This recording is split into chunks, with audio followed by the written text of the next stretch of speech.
connectez-vous, chers parents, chers amis. Mettez-vous en ligne, on va se laisser. C'est l'incontournable. Mettez-vous en ligne, mettez-vous en ligne, mettez-vous en ligne. C'est très important. Mettez-vous en ligne. Fissa. Nous dire, mettez-vous en ligne. On va se laisser. Oh, on va se laisser. Mettez-vous en ligne, on va se laisser. Chers parents, chers amis, mettez-vous en ligne. Faites vite. Et surtout, n'hésitez surtout pas à partager le direct. Partagez-le sur vos pages. Oui. Invitez vos collègues, taguez vos collègues pour qu'on puisse vite avancer dans le temps. Nous n'avons pas assez de temps. Donc, faites un effort pour avancer.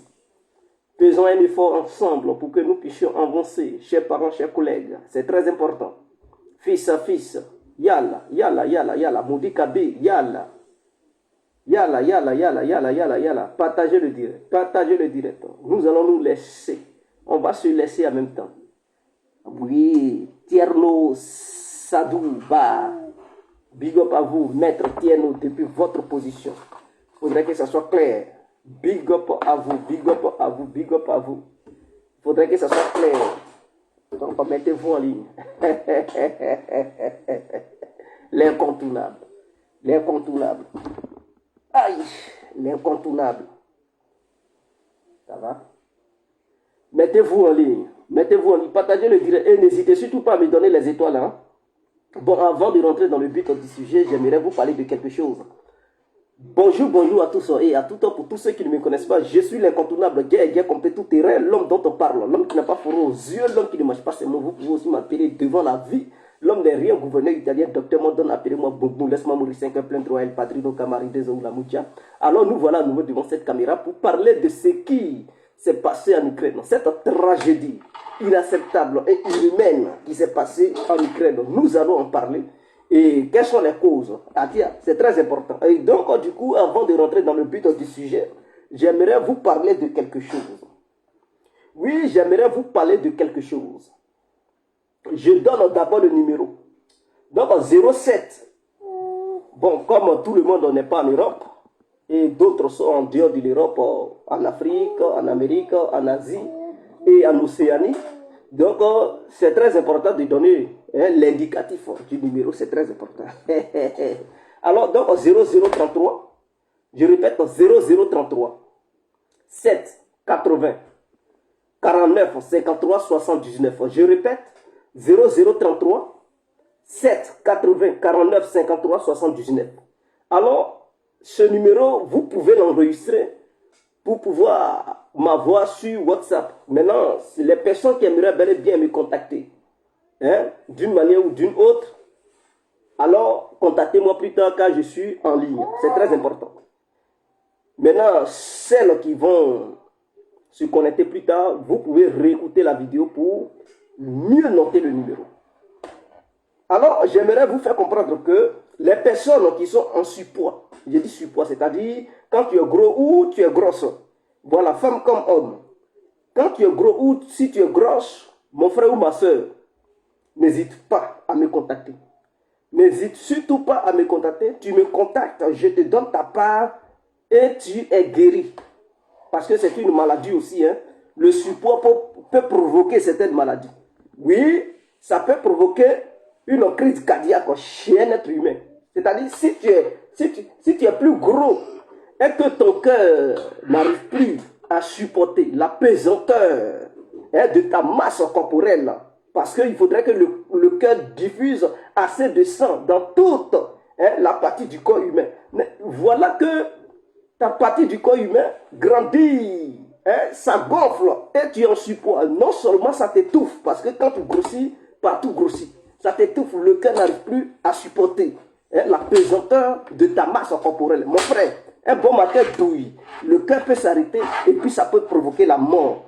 Donc au lieu de rester là, j'ai si gros, si tu es paresseux, tu n'arrives pas à faire le sport, et tu es là, tu penses à cette histoire de chirurgie pour pouvoir maigrir. Pourquoi aller chercher problème où il n'y en a pas? Pourquoi aller te faire opérer pour vouloir perdre le poids? Le chirurgien, il peut te rater. Hein. Oui, il peut te rater. Dans cette opération, il peut mettre une très grosse cicatrice sur toi et ça peut dégénérer en un cancer qui n'en finit point et ce cancer peut t'emporter. Est-ce que tu comprends? Mon frère, est-ce que tu comprends ma soeur? Donc si tu es là, dis plutôt oui, j'ai compris. Alors pour éviter ça, pourquoi ne pas venir à la réalité? La réalité, c'est le bio. La réalité, c'est ce médicament naturel. Ce médicament naturel qui te permet de maigrir, qui n'a aucune conséquence sur toi. C'est-à-dire, il n'y a pas d'effet secondaire après avoir fini d'utiliser ce médicament. Il n'y a aucun effet secondaire. S'il y avait des effets secondaires, je n'allais jamais me permettre, je dis bien me permettre, de donner ces médicaments aux gens qui sont en Europe. Parce qu'ici en Europe, là, on ne joue pas à la santé des gens. Tu fous la merde, mon frère, tu connais ta place, c'est la prison. On t'enferme, ce n'est pas une question d'Afrique. Et puis ils vont dire, non, il faut laisser, c'est entre familles. Ici, là, tu fous la merde, tu donnes n'importe quoi à quelqu'un qui lui crée des problèmes, c'est la prison. Donc, je ne peux pas vous vendre ce qui n'est pas bien. C'est parce que je suis sûr à 100% de ma chose qu'il n'y a pas d'effet secondaire. Et cette chose a déjà fait ses preuves à travers le monde. Pourquoi tu hésites? Pourquoi les gens te parlent? Non, je ne suis pas sûr de ça. Mon frère, si tu n'es pas sûr de ça, n'engage que toi, il faut rester là où tu es. Le jour, un bon matin, quand tu vas piquer une crise cardiaque douce, c'est toi seul qui va partir. Hein? Nous là, on va manger un truc nourriture de funérailles. Il faudrait que ça soit clair. Donc, pour éviter qu'on boive l'eau de ton funérail, qu'on mange la nourriture de ton funérail, il faut maintenant passer ta commande. Excusez-moi, je vais m'hydrater la gorge. Ah, on est les bons. On est les bons. Même ma femme a utilisé ce... Vous savez, je vais vous dire, comme on le dit en Afrique, les Wahiti, c'est-à-dire les femmes européennes, quand elles accouchent, elles grossissent, vous le savez. Elle ne peut pas accoucher et puis être comme Miss Monde, bien taillée, clic, clic, clic, clic. Non, non, non, non, non. Quand elles accouchent là, elles prennent du poids. Elles deviennent double fois volumineuses, ou bien triple fois volumineuses. Est-ce que vous comprenez? Ce n'est pas un seul enfant, elle a fait. Elle a fait 2 enfants. 2. Donc, imaginons. Et puis, ce sont des grossesses rapprochées. Donc, elle avait pris un poids. Je dis, je ne peux pas laisser ce poids-là fatiguer madame. Il faudrait que l'incontournable Didier Complet fasse quelque chose. Et cette chose que j'ai faite, le médicament dont je vous parle, c'est ça que je lui ai donné. Elle n'a même pas couru pour aller faire du sport. Clic, clic, clic, clic, clic, je m'avais fait du sport. Je m'avais fait du sport, non. Elle a bu le médicament. Mais frère, elle est revenue à la forme normale, hein, la forme qui me convient. Moi, ce n'est pas histoire de Skynet ou bien Apuku. Non, non, non, non, non. Moi, c'est au milieu. Tu n'es pas Skynet, tu n'es pas Apuku, tu es au milieu. La forme normale, c'est ça. L'incontournable Didier, c'est ça, il veut. Donc, arriver à cette forme, je dis, arrête. Arrêtez. Ça me convient. Et c'est clair. Moi-même, je cherche à grossir. S'il y avait un médicament pour que je grossisse, j'allais le faire. Mais malheureusement, c'est un médicament que j'ai pour maigrir. Donc, c'est le contraire que j'ai. Donc, voilà, elle est à sa forme normale. Et ça me plaît. Pourquoi vous hésitez? Si tu hésites, il faut rester là-bas. Entre l'argent et mourir, là, tu veux quoi? Entre l'argent et te sentir mieux dans la société, tu veux quoi? Ah tiens, ce n'est pas quelques pièces qui vont te ruiner. Hein. Si tu en vas et que tu ne veux même pas dépenser, ça n'engage que toi, il faut rester là. C'est toi qui vas mourir un bon matin avec une crise cardiaque. Ou bien les gens vont se moquer de toi, tu seras gêné, tes enfants seront humiliés en public quand ils vont voir leur mère. Et puis voilà, mais ta mère grosse, hein, ou bien ton père, c'est eux qui ils vont se sentir mal à l'aise. Est-ce que vous comprenez? Mettez-vous bien à l'aise pour que vos enfants soient à l'aise. Quand on voit leurs parents, quand on voit, oui, que ça soit maman ou papa, pour que les gens qui les regardent puissent savoir que, vraiment, cet enfant-là, ou bien truc, a des vrais parents. Mais quand on voit des parents et puis les enfants ont honte, ce n'est pas normal. Pourtant, il y a la solution pour te permettre d'être ce que tu peux être, ou bien tu envisages d'être. Donc, en dehors de ça, j'ai déjà donné le numéro hein, pour ceux qui veulent me contacter. Réécouter la vidéo, le numéro se trouve au début de la vidéo. Il faudrait que ça soit clair. Mais les personnes qui ont un problème de faiblesse sexuelle, vous pouvez me réécouter, vous pouvez me contacter. Voilà, ça n'a rien à voir avec leur médicament que les gens vendent, qu'on appelle Atoté. Moi, le mien diffère d'Atoté. Le mien, là, c'est un médicament que je te donne pour traiter le mal. Hein? C'est déraciner le mal là où il est caché. Et puis, ça te fait, c'est-à-dire quelqu'un, une femme te touche en même temps, papy te jouit.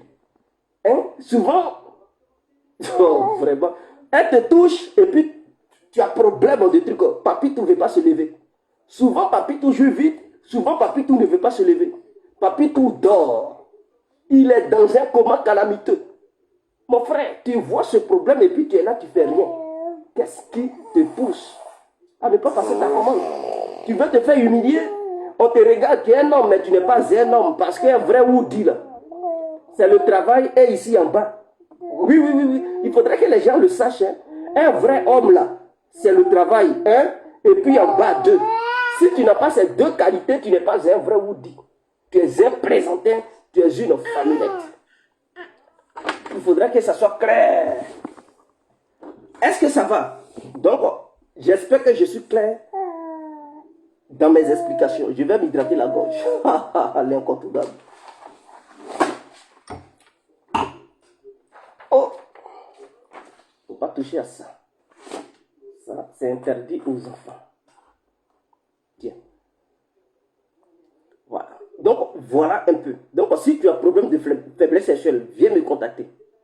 En inbox, tu vas passer ta commande, je te donne ce que tu mérites et tu seras à mesure, je dis bien à mesure de labourer le mouvement. Tu vas pilonner le mouvement comme il se doit. Je dis, tu vas faire un bon pilonnage. Le pilonnage comme il se doit. Il faut pilonner. Mon frère, tu vas pilonner jusqu'à ce que toi-même tu sois satisfait. Elle sera tellement heureuse que non, elle va te saluer. Ouais, tu as fait un bon boulot. Tu prends tes dents, tu débroussailles. Hein, et tu prends le ballon, tu pilonnes la chose. Et c'est clair. Est-ce que vous attendez? Donc, suite à ça, maintenant, il y a des gens qui ont problème d'hémorroïdes. Tu es hémorroïdaire. Quand tu vas aux toilettes, même ces problèmes, tes voisins ne peuvent pas dormir. Tellement tu cries, la douleur est tellement forte que tu es là, tu es dans les toilettes et puis tu fais des grimaces. On dirait que tu apprends karaté. Souvent, tu es là, même ça ne te fait pas mal, mais quand tu es parmi tes amis, ton ventre, ça fait des trucs. Ça fait... On dirait des vers de terre qui sont en guerre. Tu es constipé. Le ventre fait assez de bruit. Mon frère, quand tu vas aux toilettes, c'est le sang qui coule. Qu'est-ce que tu attends pour passer ta commande? Hémorroïde n'est pas bien. Seulement, souvent même, ça affaiblit les gens. Quand tu es hémorroïde, là, souvent, ça provoque la faiblesse sexuelle. Donc, pour éviter tout ça, tu as un problème d'hémorroïde? Viens. Docteur Mondon est là.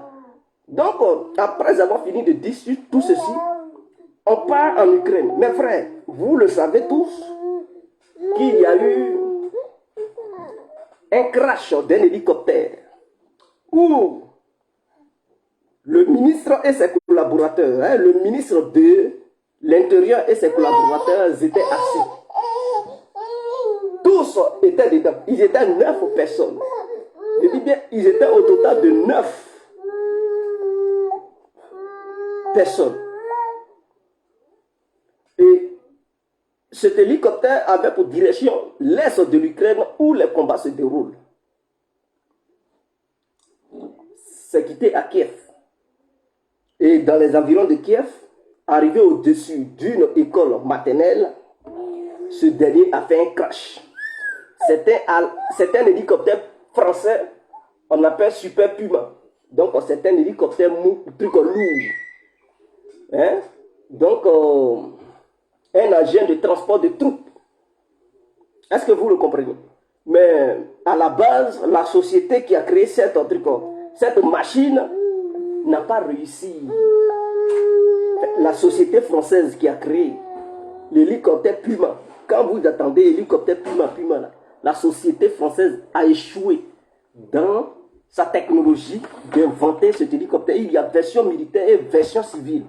Les deux versions ont été un échec. Et c'est cet hélicoptère que la France vend à certains pays africains. Ah, nous avons des hélicoptères de guerre. Puma, Puma. Non, c'est du n'importe quoi. C'est un appareil défaillant. D'ailleurs, la France a enlevé cet hélicoptère au sein de son armée en 2017.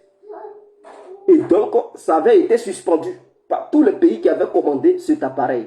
Même la Norvège avait passé une commande. Elle a suspendu ça suite à un crash en 2005 en Norvège qui avait tué des personnalités importantes.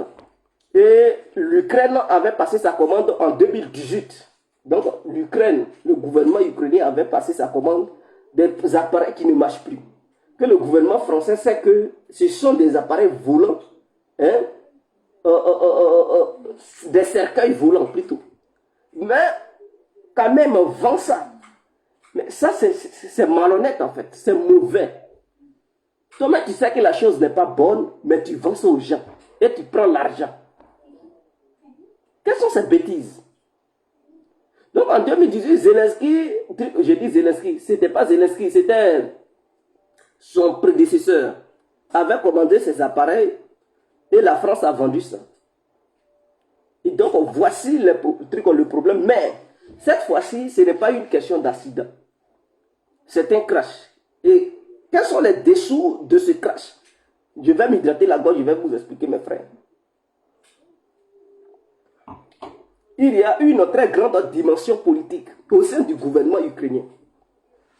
Entre ministres et président ukrainien, il y a des mésententes au sein du gouvernement. C'est-à-dire, il y a des ministres qui sont opposés à la ligne de conduite de Zelensky. D'autres ministres demandent des négociations avec la Russie pour arrêter la guerre et trouver des compromis. Zelensky, étant boosté par ses parrains à Washington et en Europe, lui, il ne veut pas. Il est catégorique. Il ne dit pas question d'aller à une quelconque négociation. Donc, il y a des divisions. Même le ministre de la Défense, il est aussi visé. Parce que Zelensky reproche au ministre de la Défense d'être trop populaire. Et donc, il prend la popularité de Zelensky au sein du pays. Et lui, il voit ça d'un mauvais œil. Il dit, mais il se prend pour qui? Et puis moi qui suis le président, le ministre de la Défense, il commence à être aimé par le peuple. Et donc, on lui a fait comprendre que si Zelensky, tu ne fais pas attention, il risque de faire un coup d'État contre toi pour prendre le pouvoir.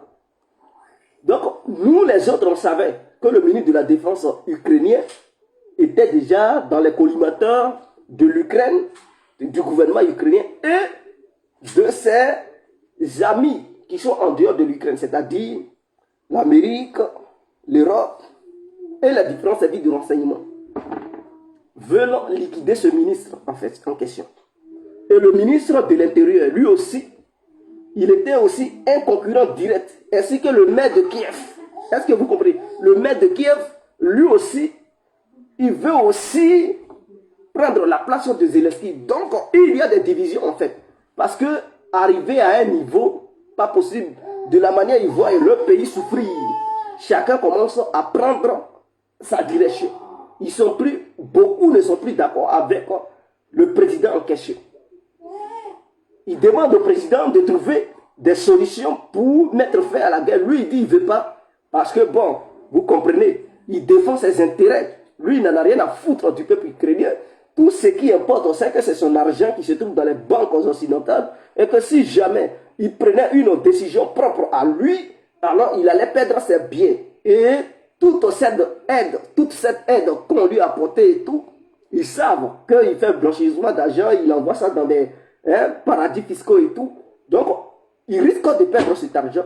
Et même les biens immobiliers qu'il a achetés pour ses parents, et lui-même, il risque de perdre ça parce que l'Occident peut mettre la main sur ça. Et donc, lui, il regarde d'abord ses propres biens. Donc, il n'en a rien à foutre du peuple ukrainien. Tant qu'il sera sécurisé par les services spéciaux extérieurs, parce que ce ne sont pas les services spéciaux ukrainiens qui le surveillent, parce qu'il fait très attention, il a peur que ses propres services secrets le butent.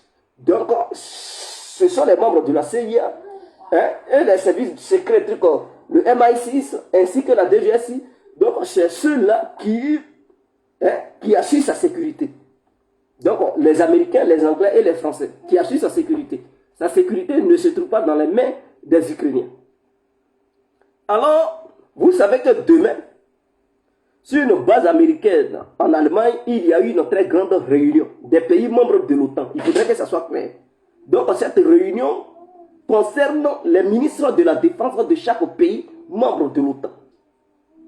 Objectif, comment aider l'Ukraine à vaincre la Russie sur le plan militaire en Ukraine. Donc, la décision, c'est qu'il faudrait que les pays membres de l'OTAN, donc en un mot, l'OTAN, voilà, il faudrait que ça soit clair. En un mot, l'OTAN, parce qu'eux-mêmes, ils disent qu'il faudrait que la démocratie prenne le dessus sur la dictature. Donc, il faudrait que la démocratie gagne et que ce sont les valeurs européennes qui sont en jeu. Et que si l'Ukraine perd, ce sont les valeurs européennes qui vont s'écrouler et que la démocratie perdra. Donc, il faudrait que l'OTAN fasse tout pour gagner la Russie sur le plan de la bataille militaire. Donc, vous comprenez déjà que ceux qui disaient que non, c'était les Ukrainiens seuls face à la Russie, ils font des mauvaises analyses ou bien ils sont malhonnêtes dans leurs analyses. Et que l'Ukraine seule ne fait pas face à la Russie. La raison en est que l'Ukraine commence à crier parce que sur le champ de bataille, ça ne va plus pour les forces ukrainiennes. Les forces ukrainiennes sont en mal. Ainsi que tous les mercenaires, les forces spéciales des pays membres de l'OTAN, ils ont mal. Même on dit, des militaires polonais sont impliqués. Sont maintenant impliqués parce que ceux qui meurent là-bas, ils voient que ce sont des... Quand on prend leur passeport, ils constatent que ce sont des militaires polonais. Ils sont de plus en plus impliqués dans la guerre. Mais ils ne sont pas seuls, ils sont nombreux. Il y a des Américains, des Britanniques et tout, ainsi que des Français qui sont impliqués. Mais officieusement, pas officiellement, officieusement, pour ne pas que leur population sache bel et bien qu'ils envoient leurs militaires là-bas pour faire la guerre. Donc ce n'est pas une guerre officielle parce que si ça devient officiel, ça risque de faire aussi venir les alliés de la Russie aussi qui vont s'impliquer dedans. Donc ça va dégénérer partout, dans tous les sens. Donc ils préfèrent que ça soit une guerre officieuse de l'OTAN et que l'Ukraine soit mise au devant. Donc ils disent l'Ukraine, pour dire bon, l'Ukraine, mais en réalité ce n'est pas seulement l'Ukraine. Donc la décision va se prendre demain. Donc tous les pays membres de l'OTAN ont envoyé leur ministre de la Défense qui sont déjà sur le territoire allemand et la réunion se passe demain. Objectif, c'est de débloquer des armes lourdes, des chars de guerre, des missiles et des armes offensives, en tout cas, sur tous les plans, pour pousser la Russie à être sur la défensive et ne plus permettre à la Russie d'attaquer. Et aussi des armes pour attaquer en profondeur la Russie, des armes qui vont aller à 200 km, 150 km, 300 km. Donc, la décision, parce qu'il y a d'autres pays qui disent qu'eux, ils ne veulent pas aller seuls. Et qu'il faudrait que la décision soit prise en grosso modo, globalement. Voilà. Il faudrait que la décision soit prise pour tous les pays. Il faudrait que tous les pays soient en accord. Parce qu'eux, ils ne veulent pas aller seuls. Et que si ça dégénère, ils vont se retrouver seuls face à la Russie. Et les autres vont dire non, nous on ne vous a pas envoyé. Donc il faudrait que ça soit une décision globale des pays membres de l'OTAN. Comme ça, ils ont l'assurance des autres pays membres de l'OTAN. Au cas où ça dégénérait, les autres vont aussi venir les aider. Donc c'est ça en fait la réunion qui va se passer. Donc l'OTAN va de jour en jour augmente soi-disant l'aide, mais c'est une implication directe parce que ils sont conscients que les Ukrainiens ne sont pas formés pour utiliser leurs armes. Comme il le dit, non, il faut les former. Non, c'est du mensonge.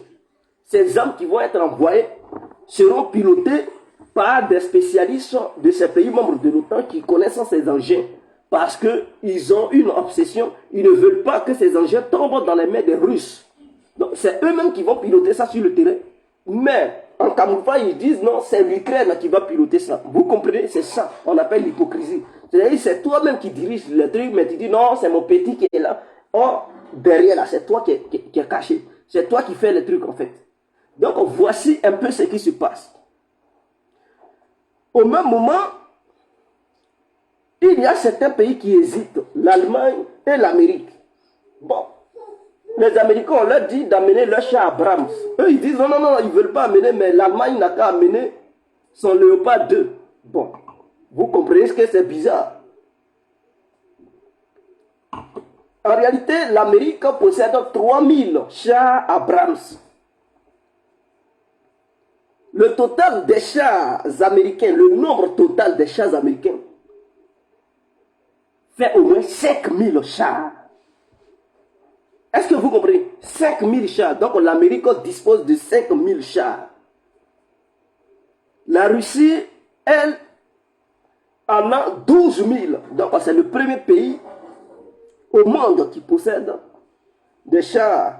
Ensuite, la Corée du Nord est le deuxième pays qui a plus de chars au monde. Donc la Corée du Nord en a au moins 6 000. La Russie en a 12 000. L'Amérique en a 5 000. La Turquie en a 4 000. Et les autres pays suivent. Est-ce que vous comprenez? Le Maroc en a 2 000. 2000 quelque chose, l'Algérie en a, l'Égypte aussi en a 4000 chars. Donc l'Égypte a beaucoup de chars. L'Algérie en a 2000, le Maroc en a aussi 2000. Bon, ça c'est bref. Donc, la Russie a beaucoup de chars que les Américains et consorts. Donc, la Russie, ces chars que la Russie a dépensés en Ukraine ne valent même pas encore 5000 chars. La Russie n'a pas encore mobilisé au moins 5000 chars sur le territoire ukrainien. Est-ce que vous comprenez? Donc, le potentiel militaire de la Russie n'a pas encore été détruit, puisque la Russie possède 12 000. Supposons que la Russie avait perdu au moins 3000 chars sur le territoire ukrainien, mais elle a encore plus de chars que les Américains, ainsi que certains pays membres de l'UE.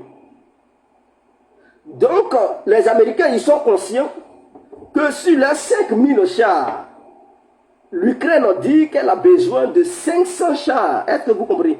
500, pas 50, mais 500 chars. Bon, supposons que les Américains prennent sur les 5000 chars 500. Il va leur rester 4500. Ok. On ne sait jamais dans la vie. Il va leur rester 4500. Bon, dans les 4500, il faudrait que ça protège le territoire américain. Il faudrait aussi que ça protège certains territoires américains qui sont en dehors de l'Amérique. Par exemple en Asie et consorts, ainsi que leurs alliés. Donc ces 5000 chars, ils doivent envoyer ça partout chez leurs alliés, ainsi que leur propre territoire, parce qu'on ne sait jamais. L'Alaska, là, c'est pas loin de la Russie, c'est pas loin de la Chine. Est-ce que vous comprenez? L'Alaska n'est pas loin de la Russie, c'est pas loin de la Chine. Donc, supposons que la Russie et la Chine font une coalition pendant que ça attaque ici. La Russie et la Chine disent, bon, si c'est le cas, on va attaquer l'Alaska. Il suffit de mettre des ponts portatifs, ou des véhicules, ou bien des trucs, des navires qui vont transporter ces chars pour aller attaquer l'Alaska.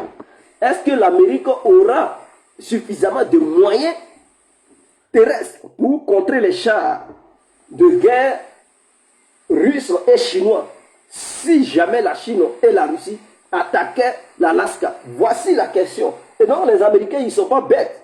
Ils se disent, ah, on n'en a pas beaucoup. Donc, nous voulons que les Allemands, eux là, ils envoient le char, le pas 2. L'Allemagne dit, ah, si on envoie pour nous, et vous, vous en avez beaucoup que nous. Eux disent, non, non, non, nos chars là sont compliqués. Ce sont des moteurs d'avion et extrêmement sophistiqués. Ce sont des chars qu'on ne peut pas, les Ukrainiens ne peuvent pas utiliser facilement comme ça. Donc, du coup, la formation va prendre assez de temps. Donc, les Allemands, eux, ils n'ont qu'à envoyer. Mais nous, Américains, on va protéger l'Allemagne avec notre parapluie militaire. En réalité, c'est une manière de pousser l'Allemagne à s'affaiblir encore militairement parlant.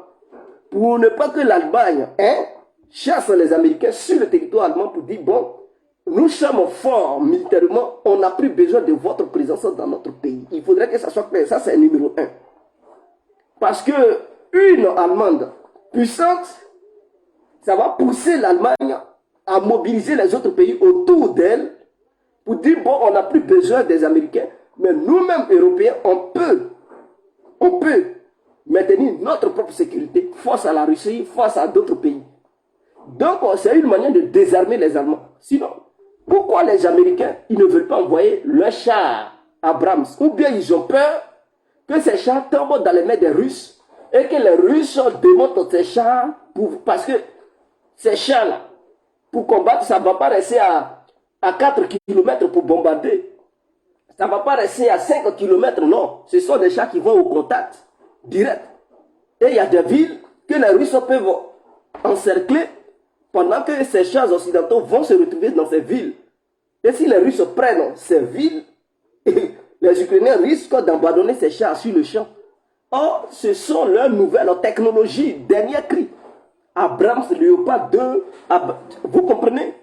Leclerc ou bien les Branley, les Anglais et tout. Donc, ce sont des chars qui sont de la nouvelle technologie, la nouvelle version. Bon, imaginons que la Russie met la main sur tous ces chars. Ils ont quel chat encore pour effrayer la Russie? La Russie va étudier ça et trouver des contre-mesures. Pour dire voilà où on peut frapper ces chars, quel missile anti-char qui peut bombarder. S'ils n'en ont pas, bon, ils vont fabriquer en nombre pour les contrecarrer.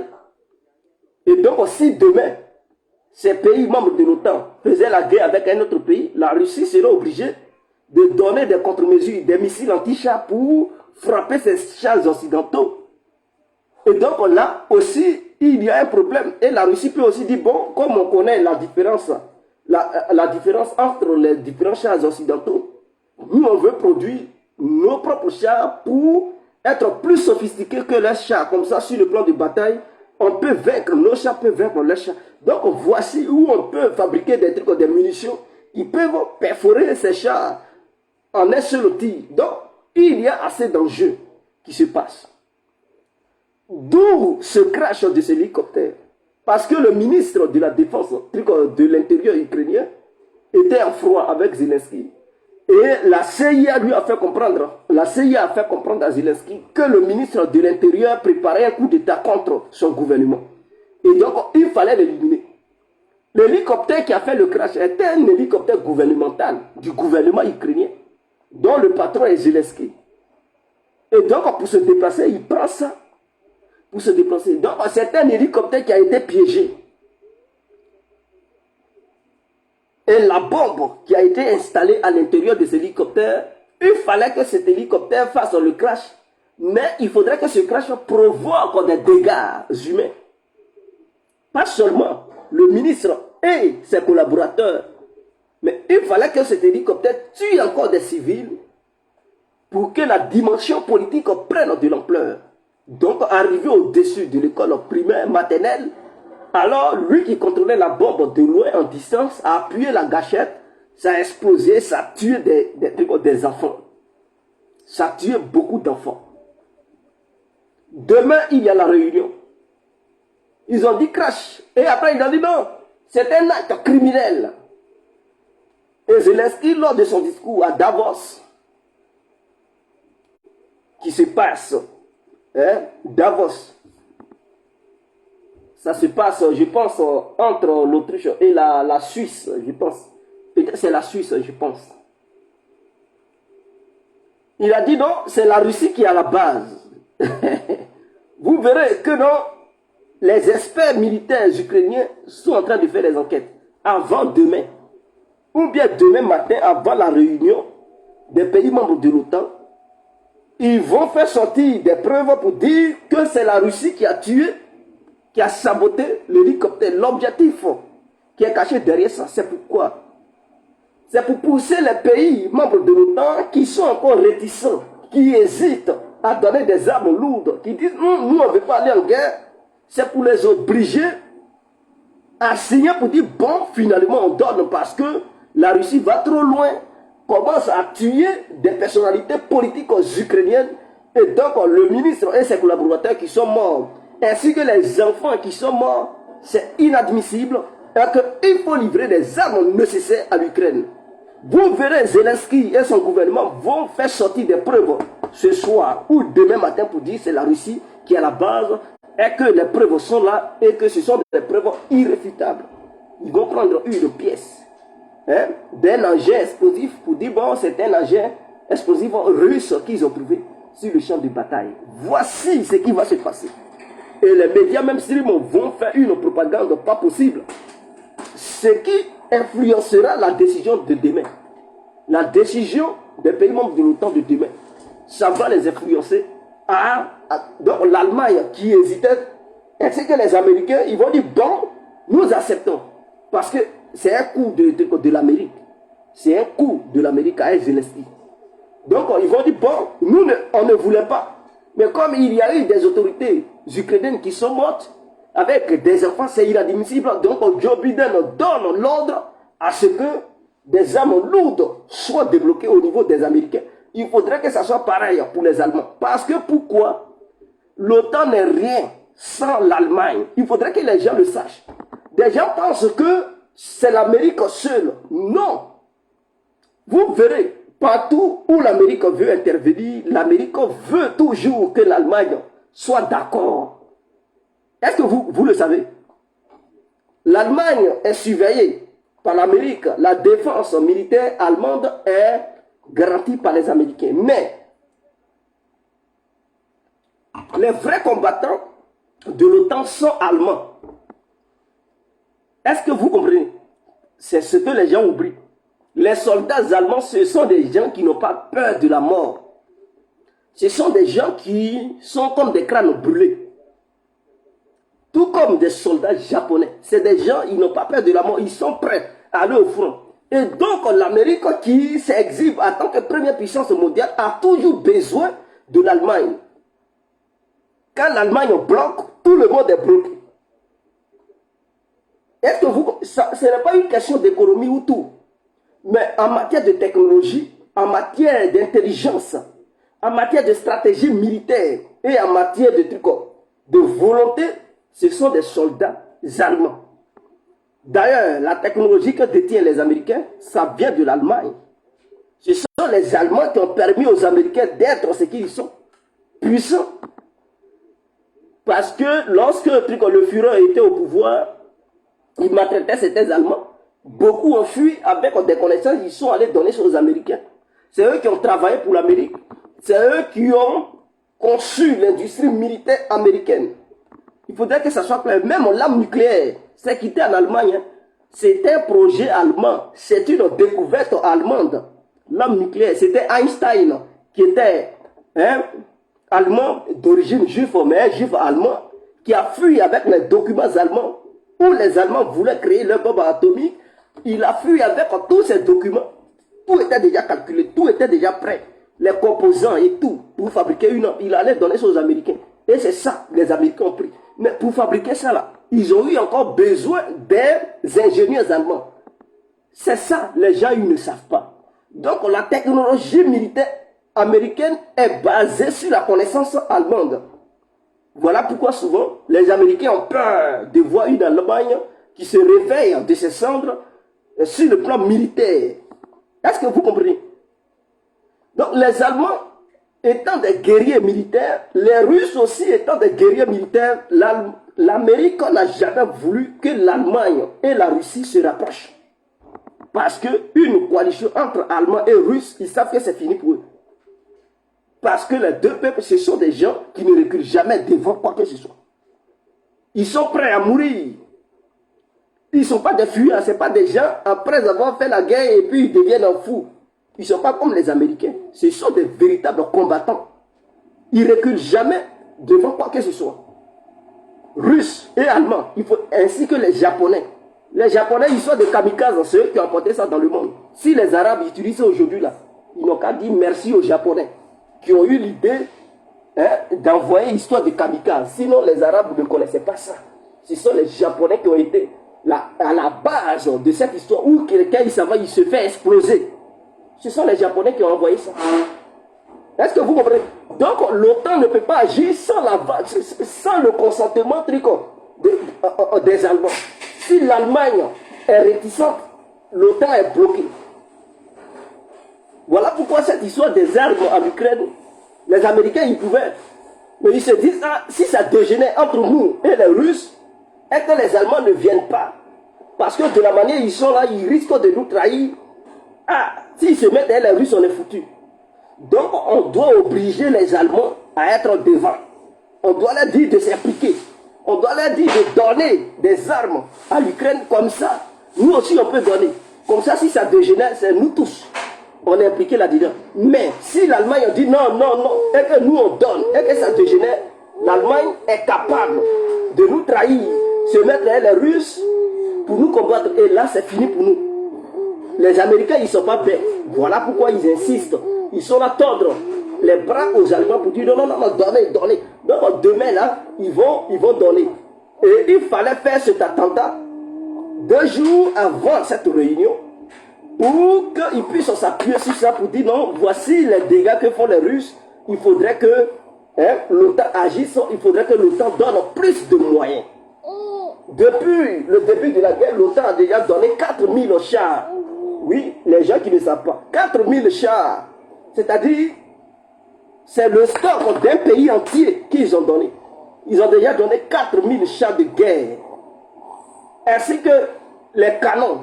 En dehors des canons, ils ont donné 4000 chars. C'est énorme. C'est énorme. Même les pays africains, vous allez les associer, leur nombre de chars, vous allez, ça ne vaut même pas 4000. Il n'y a que l'Égypte qui possède 4000 chars. Donc vous imaginez combien de fois la Russie est puissante. 4000 chars qu'ils ont donnés aux Ukrainiens. Bon, mercenaires, vous savez qu'il y a assez de mercenaires. Bon, moi je dis Ukrainiens parce que pour qu'on quitte ici vite, sinon dans ça il y a des mercenaires et tout, vous le savez. Donc 4000 chars, des canons, plusieurs types de canons. Sans compter même les drones, mes frères. Sans compter les drones. Sans compter les missiles anti-chars. Des missiles anti... Vous voyez, donc, les armes qu'ils leur ont données, c'est énorme. Si c'était un petit pays, ou bien la France qui était il y a longtemps, la France avait déjà pris la fuite. Il y a longtemps, eux-mêmes ils le savent. Ils vont beau critiquer l'armée russe, mais eux-mêmes ils sont conscients dans leur tête que ce n'est pas... Malgré toute cette aide, l'Ukraine pleure. Eux-mêmes ils pleurent. Ils se disent, mais c'est urgent, il faut agir, il faut agir. Et que ça ne va pas. Les Russes sont en train de prendre des villages, des villes à l'est de l'Ukraine. Qu'est-ce qui se passe? Ils sont préoccupés. Qu'est-ce qu'il faut faire? Est-ce que l'OTAN doit agir ou est-ce que les armes que l'OTAN veut fournir peuvent suffire réellement? Est-ce que les mercenaires qu'ils envoient là-bas, ça peut suffire pour stopper les Russes? Non. Et les Russes ont appris de leur première erreur. La première erreur était que ce n'était pas les armes qui manquaient aux Russes. Les Russes avaient l'artillerie, ils avaient autant d'armes qu'ils voulaient. Le problème, c'est qu'ils étaient... ils avaient insuffisamment d'hommes, en fait. Ils sont allés en Ukraine à 170 000 hommes. Pendant ce temps, les Ukrainiens étaient 500 000 personnes. Sans compter les mercenaires qui allaient rentrer pour dire, bon, on veut aider les Ukrainiens, les spécialistes aux Occidentaux, ainsi que les armes que l'Occident allait envoyer. Donc, ça a été une erreur. Et le front s'élargissait à 1000 km. 170 000 hommes avec 1000 km. Il faut tenir ce front. C'est pas facile, mes frères. C'est très difficile. C'était très difficile. Et surtout, à cette bataille, ils ont perdu quelques hommes là-dedans. D'autres ont été blessés. Donc, 170 000, ça ne suffisait plus pour maintenir tout ce grand front. Or, pendant ce temps, les Ukrainiens avaient encore fait une deuxième mobilisation. Sans que les Russes ne se préoccupent pas. Avec 170 000 hommes, devant ça, ils ont pu envahir des territoires où les Ukrainiens avaient au moins 500 000 hommes. Mais les Russes, ils n'avaient pas précipité les choses. Ils sont restés là. Ils n'ont pas voulu faire une mobilisation, bien recruter beaucoup de militaires. Et ils ont laissé la faire comme ça.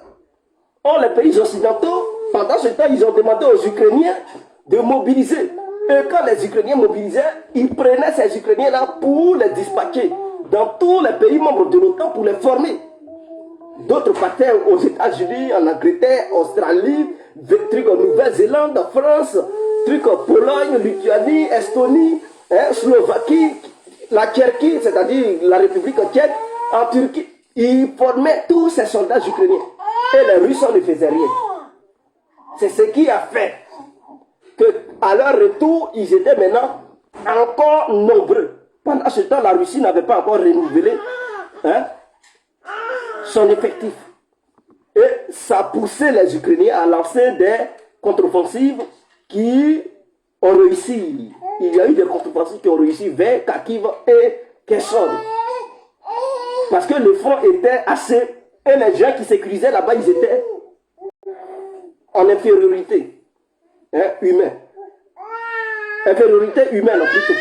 Donc ça fait que les Ukrainiens ont pris certaines choses. C'est ça qui a fait que la Russie a rétréci le front. Donc de 1000 km, la Russie a décidé de faire ça à 800 km. Et elle était maintenant sur la défensive. Elle s'est défendue jusqu'à... Et elle a lancé cette mobilisation partielle. Ce qui lui a valu au moins la mobilisation de 300 000 hommes. Donc pour éviter encore ce cas, elle a décidé d'augmenter le nombre de l'armée russe à 2 millions de personnes. D'où les gens disent mobilisation de 500 000. Non, c'est pour augmenter l'armée. Au cas où elle aura un truc besoin, elle va les prendre sans lancer une mobilisation générale. Donc, elle recrute, mais sans dire quoi que ce soit pour dire c'est une... Donc, l'armée russe est en train de recruter en ce moment. Objectif, parce que vous savez, la carte ukrainienne est très importante. C'est depuis la Pologne que la logistique européenne vient. Et c'est dans la ville d'Alviv. C'est-à-dire, c'est un carrefour. Dans cette ville, il y a des chemins de fer qui vont en Slovaquie, parce que la Slovaquie fait frontière avec l'Ukraine, et des chemins de fer qui vont en Pologne, des routes et consorts. D'autres vont jusqu'en Roumanie, d'autres vont jusqu'à Moldavie. Et ça passe par Alviv. Donc, c'est la plaque tournante de tout ceci. Entre Alviv et Minsk, il y a 100 km de distance. Je dis bien 100 km de distance. Bon. Je dis mais entre Alviv, la ville d'Alviv, et le territoire biélorusse. Là-bas, il n'y a pas d'obstacle naturel comme l'eau. Est-ce que vous comprenez? Parce qu'au niveau de Kiev, Kiev est une ville entourée d'eau. Et donc, quand les Russes partaient là-bas, les Ukrainiens avaient cassé et détruit tous les ponts. Donc, les chars devraient nager dans l'eau pour traverser et atteindre Kiev. Or, du côté d'Alviv, il n'y a pas histoire d'obstacle naturel. C'est de la route normale. Il y a de la forêt, la route normale. Et comme la forêt a perdu ses feuilles, les arbres ont perdu leurs feuilles, donc du coup, quelqu'un qui est caché dans la forêt, on peut le repérer à travers les drones vite fait. Parce que les drones aussi utilisent les ondes. Donc, s'il y a des chats qui sont cachés dans la forêt, les drones peuvent savoir qu'il y a des chats. Même si c'est camouflé, ils peuvent détecter ça avec les ondes que ces chats émettent. Donc, voici un peu. Alors, Poutine, hier, pour ceux qui ne savent pas, a donné l'ordre au ministre de la Défense de lancer une offensive de grande envergure, très décisive, que même les pays de l'OTAN ne peuvent pas arrêter. Dans les semaines à venir, c'est-à-dire d'ici, ils vont dire 10 février, il faudrait que cette offensive soit lancée. Cette offensive doit être lancée dans les débuts février. Donc Poutine dit, il faut que son ministre de la Défense lance une offensive de grande envergure que la Russie n'avait jamais lancée, mais une une opération qui date de la Seconde Guerre mondiale. De la manière l'URSS avait lancé cette opération contre l'Allemagne nazie, il faudrait que le ministre de la Défense lance une telle grande offensive avec une mobilisation de 300 000 ou à 400 000 soldats pour couper la ligne d'approvisionnement des pays membres de l'OTAN, pour isoler l'Ukraine, pour ne plus que l'Ukraine reçoive d'aide occidentale. Ainsi, depuis l'Est, n'ayant plus l'aide occidentale, les soldats ukrainiens eux-mêmes, ils vont commencer à déserter. Ils vont commencer à se rendre. Et si le gouvernement refuse, c'est eux-mêmes qui vont s'occuper de Zelensky. Donc l'objectif, c'est de frapper depuis entre la frontière polonaise et ukrainienne. Lancer l'offensive. Vous voyez la frontière ici. Et ils vont lancer l'offensive à côté de cette frontière polonaise pour atteindre la ville d'Alviv. Ce n'est pas une ville où il y a des russophones, c'est une ville où il y a des Polonais et les autres qui détestent les Russes. Mais écoute, quand il y a les vraies armes et que lui qui veut désobéir, tu l'obliges à respecter l'ordre des autorités qui règnent sur la ville, ils vont obéir. Ou dans le cas contraire, ils quittent la ville pour aller rejoindre la Pologne ou autre pays. Est-ce que vous comprenez? Maintenant, la Russie aussi veut attaquer Odessa. Parce que derrière Odessa, il y a la Moldavie.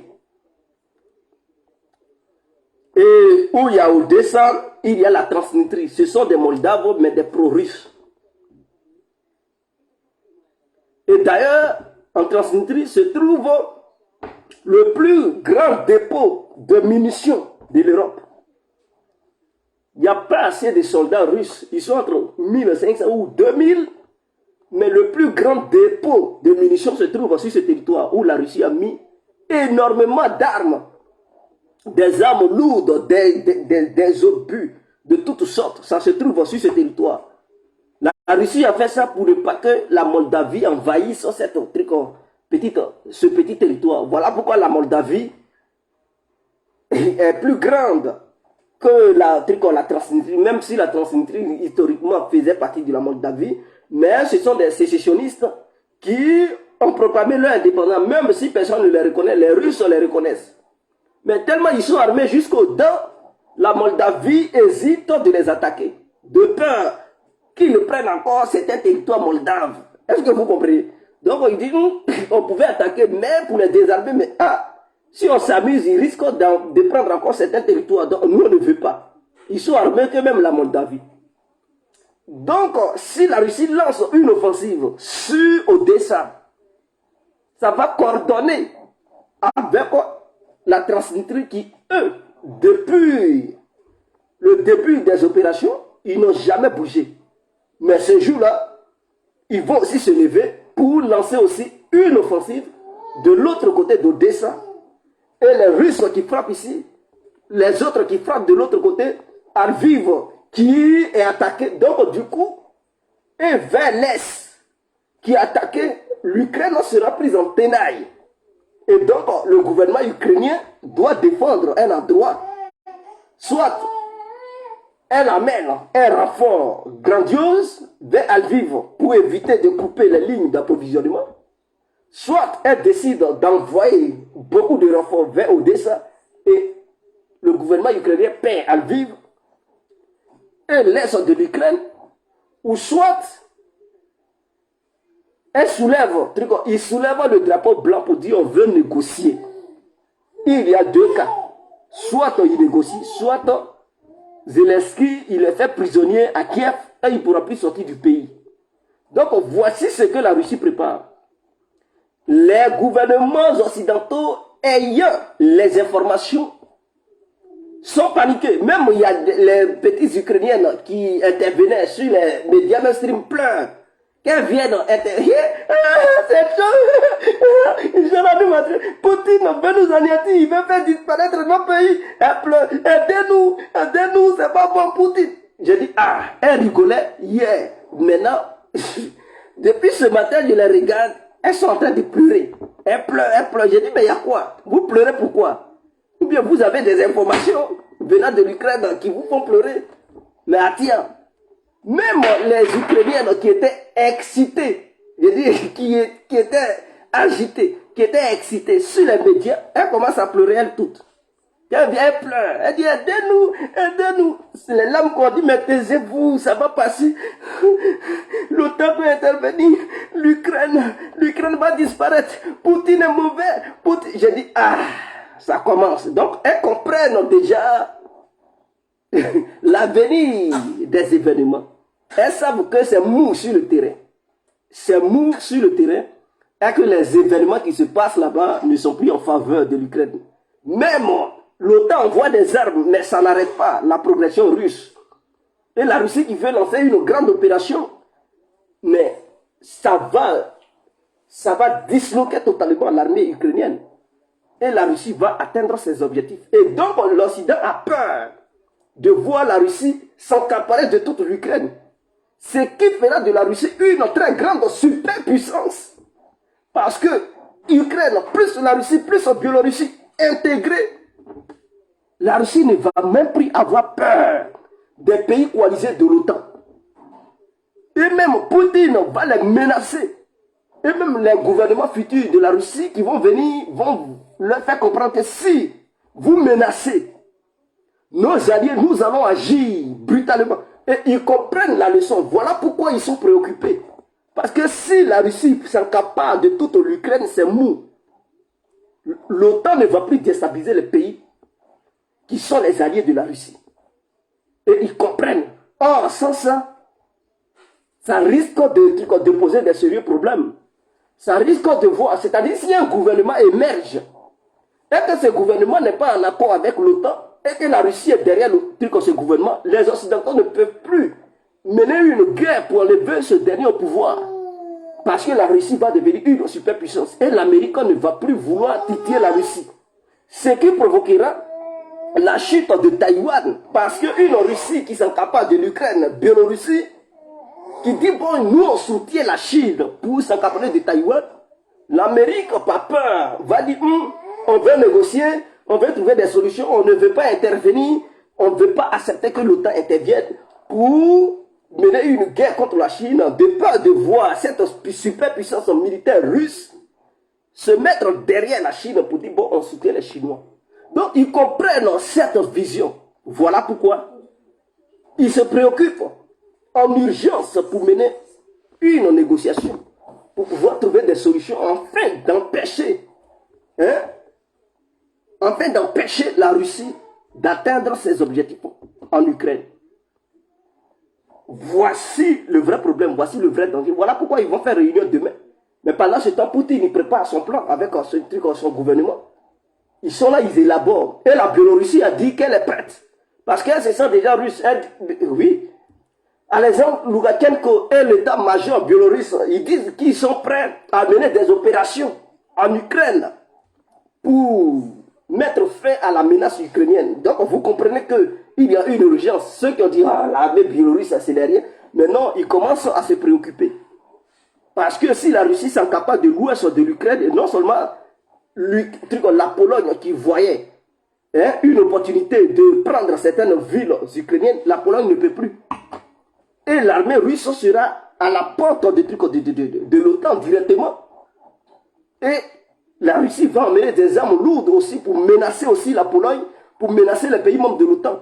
Pour dire, bon, nous sommes là, on vous regarde, si vous cherchez des renseignements sur nous, nous aussi on va avoir des renseignements sur vous. Donc du coup, ça les préoccupe, et surtout la Pologne. Et la Pologne ne va plus être ce qu'elle fait en ce moment. Elle va être calme, parce qu'elle va se dire, la Russie à nos portes, on ne peut plus faire n'importe quoi. Parce que la Pologne sait que la Russie est un peu éloignée, voilà pourquoi les Polonais ils font n'importe quoi. Donc c'est ça, les Polonais ils mettent un truc, la pression, Zelensky met la pression et tout. Donc sur ce, je vous laisse. C'était l'incontournable guerre complet. Vive la Côte d'Ivoire, vive le monde entier, on est ensemble. La prochaine fois, on parlera de la situation ukrainienne. Non, non, non, non. La Russie, pourquoi la Russie ne finit pas avec le régime de Kiev? Vous devez savoir que la Russie n'est pas seule. Le régime de Kiev n'est pas seul. On parle de Kiev, on parle de l'Ukraine. Mais derrière l'Ukraine, c'est toute une coalition qui est là-bas. Des gens qui font des réunions. Ce n'est pas l'Ukraine qui dit non, je défie. Quand l'Ukraine a des problèmes, elle appelle un truc l'OTAN. C'est l'OTAN qui est derrière. Quand on dit l'OTAN, c'est une coalition d'au moins 40 pays. Les États-Unis, le Canada, le Royaume-Uni, la France, l'Angleterre, l'Australie, la Nouvelle-Zélande, la Pologne, tous les pays membres de l'Europe. L'Espagne, le Portugal, en tout cas, ils sont nombreux. Hein. Même des pays qui ne sont pas membres de l'OTAN, ils sont derrière l'Ukraine. La Finlande, la Suède, tous ceux-là, ils sont... Hein, la Norvège, tous ces pays, le Danemark, le Pays-Bas, la Belgique, eux tous, jusqu'à même, ils vont jusqu'au Japon, la Corée du Sud, tous ces pays-là sont derrière l'Ukraine, qui fournissent des armes. Donc quand vous dites pourquoi la Russie non, la Russie ne peut pas finir avec l'Ukraine. Parce que si la Russie lance une bombe sale sur l'Ukraine, ça va tuer des milliers de trucs de civils. Et c'est ce que les pays membres de l'OTAN cherchent. Provoquer la Russie à tuer des milliers de civils tout d'un coup. Pour qu'ils puissent... Ils ne vont pas intervenir militairement pour dire on attaque la Russie, mais ils vont envoyer ça au Conseil de sécurité pour dire tous les autres pays n'ont qu'à se rallier à eux pour combattre la Russie, sanctionner la Russie et écouler l'économie russe. Et c'est ce qu'ils veulent. Voilà pourquoi ils poussent la Russie dans ses derniers retranchements. Et la Russie fait attention. Voilà pourquoi la guerre dure. Sinon, il y a longtemps, c'était déjà fini. Donc, il y a un piège aussi. Tuer des civils, et puis ça va provoquer les autres pays pour dire, bon, la Russie, non, non, non, c'est inacceptable. Et la Chine, quand la Chine va voir ces crimes, va dire, non, on soutenait la Russie, mais nous, on se défait les Indiens, et donc, du coup, la Russie va se retrouver seule. Donc, quand on fait truc, et c'est ce que les Européens veulent, en fait. Quand ils disent, oh, c'est ce qu'ils veulent. Pousser la Russie à utiliser une grosse bombe qui va faire des dégâts, tuer des milliers de civils. Ils vont faire une propagande. Ils savent qu'ils ne vont pas intervenir. Sinon, ça va dégénérer totalement. Et c'est ce qu'ils veulent. Donc, la Russie utilise des armes qui sont nécessaires. Mais eux, puisqu'ils veulent atteindre leurs objectifs, ils veulent donner des grosses bombes à l'Ukraine pour provoquer la Russie, pour que la Russie réagisse. Et donc, ils sont dans ce double jeu-là. Voilà pourquoi ça dure. Donc, vous devez comprendre ce qui se passe. Si on se laisse, c'était l'incontournable, bien compris. On est ensemble.